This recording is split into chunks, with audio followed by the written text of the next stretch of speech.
Halo semuanya, Assalamualaikum warahmatullahi wabarakatuh. Kembali lagi bersama saya Astrea Purwati di La Academia Family YouTube channel.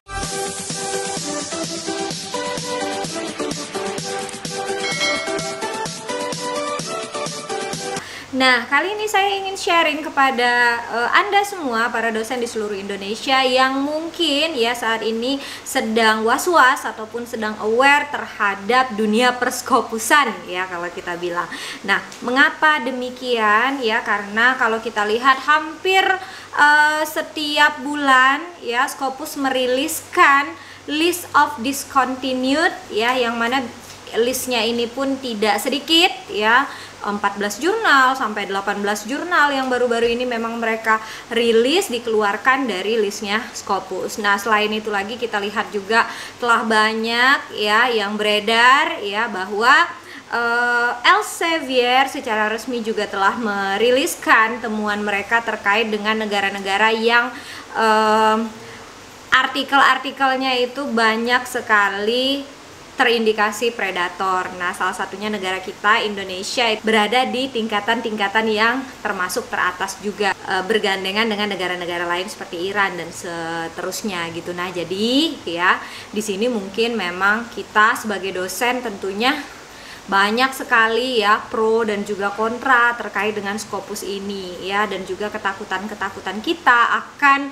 menerbitkan naskah kita di jurnal Scopus yang nantinya berujung kepada discontinued dan segala macamnya.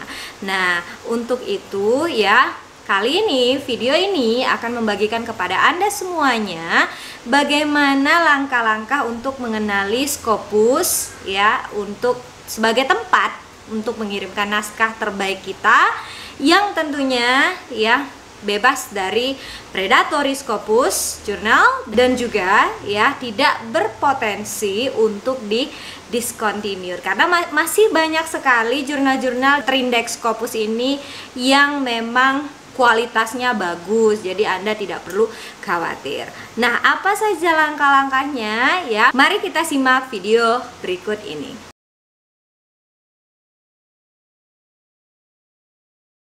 Langkah yang pertama, kita harus memastikan bahwa jurnal kita betul-betul terindeks Scopus dan juga masih diindeks oleh Scopus, artinya tidak di discontinued. Bagaimana caranya? Silakan lihat langkah berikut ini. Nah, untuk langkah yang pertama ini, Anda perlu melakukan penelusuran di website scopus.com. Ini adalah website scopus.com. Nanti tinggal klik pada sources, ya, di atas ada bagian sources. Oke.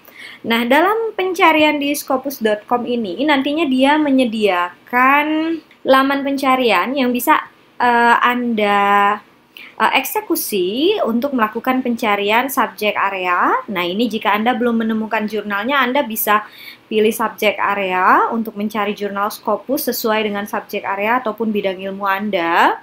Nah, yang kedua, nanti jika Anda sudah punya jurnalnya berarti by title, jadi silahkan enter title di sini. Nah, yang ketiga, nanti ada publishernya, ya Anda boleh masukkan publishernya, atau jika Anda menemukan ISSN-nya, maka nanti tinggal lakukan pencarian menggunakan ISSN. Nah, yang pertama kita ingin mengidentifikasi nih, ya ada satu jurnal Scopus, apakah betul-betul jurnalnya adalah jurnal yang masih eksis di Scopus ataupun tidak. Saya ambil contoh. Di sini ada jurnal pertama, yakni Journal of Enterprising Communities. Kita cobakan. Oke, ya.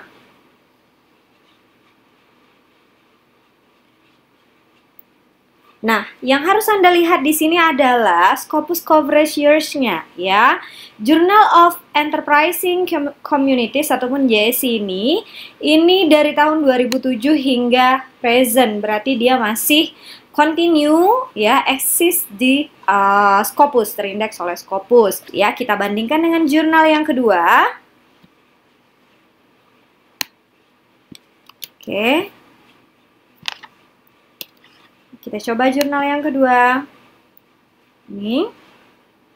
Nah, Anda lihat Scopus coverage years-nya adalah dari 2012 sampai tahun 2020.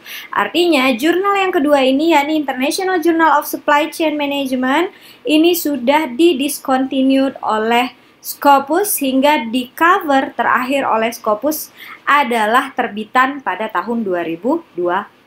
Oke, nah itu langkah yang pertama. Langkah yang kedua, setelah kita melihat bahwa jurnal kita ini bukan jurnal yang di-discontinued, artinya masih present dia di Scopus hingga sekarang, kita juga harus memastikan ya kuartil jurnal kita ya dengan menggunakan percentile ya, dan juga melihat ranking jurnal kita di dalam Scopus itu seperti apa. Nah, silakan simak. Oke, mari kita cek ya yang kedua, yakni kita cek persentilenya untuk mengetahui dia kuartil berapa, karena dia masih continue ya untuk JSC tadi. Nah, di sini Anda bisa lihat dia kuartilnya adalah 68 percentile. Nah, jadi bisa Anda lihat ini jurnal ya persentilenya ke 68, ini lumayan bagus ya Q2. Jadi untuk melihat kuartil jurnal Anda tidak perlu masuk ke Simago lagi karena website Simago jarang update ya, jadi langsung melihat dari percentile ya yang telah diupdate di websitenya Scopus. Silahkan lihat rank untuk percentile di video kami sebelumnya. Nah, Anda juga bisa lihat ya di sini Journal of Enterprising Communities ini adalah ranking 198 dari 637 jurnal di kategori Economics and Econometrics. Nah, ini menandakan bahwa jurnal ini ya adalah jurnal yang tergolong bagus. Nah, kita cek juga untuk jurnal yang telah di-discontinued ya, yakni IJSCM ya. Nah, kita lihat persentilenya adalah 35 ya, artinya jurnal ini berada di rentang Q3 terakhir ya, sebelum di discontinued dia ada di Q3 ya, dan rankingnya adalah ranking 77 dari 119 ya. Ya wajar sih dia masuk ke dalam Q3. Nah, jadi langkah yang kedua, silahkan lihat ya di bagian side score rank dan juga trennya. Jadi semakin bagus rankingnya, maka jurnalnya juga semakin baik ya. Persentilenya jika dia bagus juga berarti jurnalnya juga semakin baik. Yang ketiga ya, ini adalah hal yang paling penting ya, yang menjadi salah satu alasan kenapa Scopus mendiscontinued beberapa jurnalnya. Dikarenakan inkonsistensi publikasi, artinya banyak publisher-publisher nakal itu yang memang mencari keuntungan semata ya tanpa memperhatikan kualitas. Artinya mereka menerima artikel sehingga mempublikasikan artikelnya dalam jumlah yang banyak di dalam satu edisi maupun dalam satu tahunnya. Nah, ini dapat Anda telusuri langsung melalui dua hal. Yang pertama, Anda dapat telusuri dari scopus.com dan juga dari websitenya sendiri. Berikut caranya. Nah, ini langkah berikutnya ya. Langkah berikutnya Anda cek lagi Scopus content coverage-nya di sini. Nah, untuk jurnal Enterprising Communities, jadi kalau kita mau pastikan jurnal Scopus ini bagus ya, yang tidak ada indikasi predatory ataupun indikasi dia mau di discontinued, Anda tinggal lihat di Scopus content coverage-nya, bagaimana terbitannya ya, karena Scopus sangat aware sekali terhadap terhadap jurnal-jurnal yang agak nakal ya, yang melakukan terbitan sekaligus banyak gitu ya, yang artinya di sini business oriented jadinya gitu ya. Nah, jadi di sini Anda tinggal lihat ya, kalau kita lihat untuk jurnal JSC ini terbitannya itu masih wajar ya, dalam rentang yang wajar dan tidak terjadi pelonjakan yang tiba-tiba ya untuk terbitan di tahun-tahun tertentunya. Nah, kita lihat di sini. Ya, jadi standar untuk terbitannya ini menandakan bahwa jurnalnya masih dalam kategori baik dan dapat dipercaya untuk jurnal ini. Artinya dia juga melakukan peer review dengan sangat baik. Oke, nah kita lihat jurnal yang kedua tadi yang sudah di-discontinue tadi. Oke, nah untuk konten coverage-nya silakan Anda lihat ya. Dari tahun 2012 di awal menerbitkan dokumen, ya di sini bagus, ya. Terjadi pelonjakan itu tahun 2018, 19, 20. Nah, ini udah langsung melonjak ya hingga ratusan dokumen. Jadi ini memang dicurigai untuk jurnal-jurnal Scopus yang seperti ini gitu ya, ketidakkonsistenan ya dalam melakukan penerbitan. Ya, mendadak tiba-tiba dalam satu edisi itu banyak terbitannya. Nah, yang keempat tentunya kita harus memastikan jurnal yang hendak kita tuju itu bebas dari predatory jurnal, baik jurnalnya sendiri ya, publishernya maupun jurnalnya itu merupakan jurnal hijack. Nah, di sini kita sudah dibantu oleh list predatory jurnal yang telah dikeluarkan oleh Jeffrey Bell yang hingga saat ini masih bisa diakses di website berikut ini. Yang selanjutnya di sini yang paling penting juga kita harus mengidentifikasi apakah jurnal tersebut predatory atau tidak. Nah, caranya ya ini kalau yang saya sering gunakan yaitu belllist.weebly.com. Jadi di sini Anda bisa cek publishernya, cek jurnalnya, cek apakah dia hijack ya, vanity press, misleadingnya dan segala macamnya ya. Nah, kita cobakan salah satunya saja ya. Jurnal ini tadi, JEC tadi, kita cobakan untuk standalone jurnal. Tinggal buka websitenya dan Anda cari di sini. Oke. Nah, jika Belllist tidak memunculkan nama jurnalnya, berarti jurnal ini aman dari predatory jurnal yang di list di dalam Jeffrey Bell's punya list of predatory jurnal ini. Oke, nah selanjutnya lagi saya cobakan lagi untuk cek publishernya.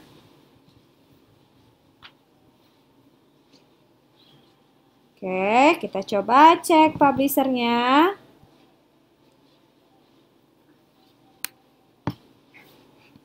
Oke, ini kalau Emerald jelas ya.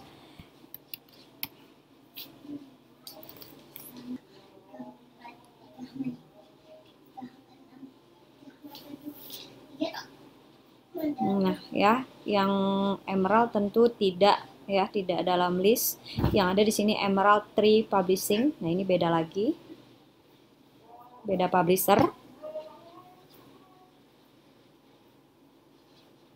Oke. Nah, yang ketiga, kita coba cek apakah dia hijack jurnal atau tidak.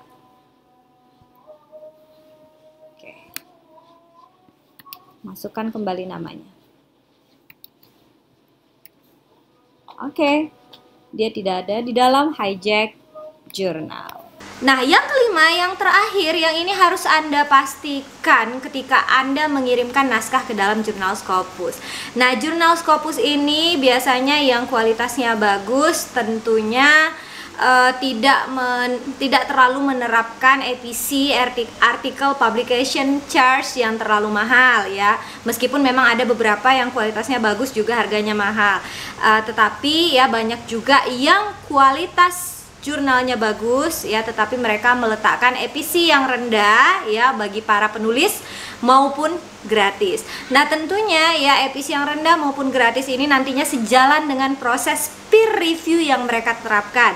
Jadi ketika Anda mengirimkan naskah ke dalam satu jurnal Scopus ya, tanpa peer review proses, Anda harus hati-hati bahwa jurnal Scopus yang Anda tuju tersebut dapat berpotensi untuk didiscontinue dari Scopus karena main asal terima saja, ataupun fast publication. Itu harus hati-hati karena biasanya untuk mengirimkan naskah ke dalam satu jurnal yang baik memerlukan proses ya. Proses ini memerlukan waktu yang tidak sebentar untuk jurnalnya langsung dipublikasi. Nah, jadi ini juga menjadi pertimbangan penting bagi kita semua dalam mengirimkan naskah ya terbaik kita ke dalam satu jurnal Trindex Scopus. Oke, itu saja yang dapat saya bagikan ya kepada Anda semuanya untuk nantinya Anda dapat mendeteksi jurnal-jurnal yang Anda tuju ya. yang terindeks Scopus terutama ini adalah jurnal yang betul-betul bebas dari predatory dan juga tidak berpotensi untuk didiscontinued oleh Scopus, karena masih banyak sekali jurnal yang terdapat dalam list Scopus ya, yang memungkinkan kita para dosen untuk dapat mengirimkan naskah terbaik kita. Oke, nah semoga informasinya bermanfaat bagi Anda semuanya ya. Maju terus dosen Indonesia beserta seluruh karya-karyanya. Salam dari kami La Academia Family. Assalamualaikum warahmatullahi wabarakatuh.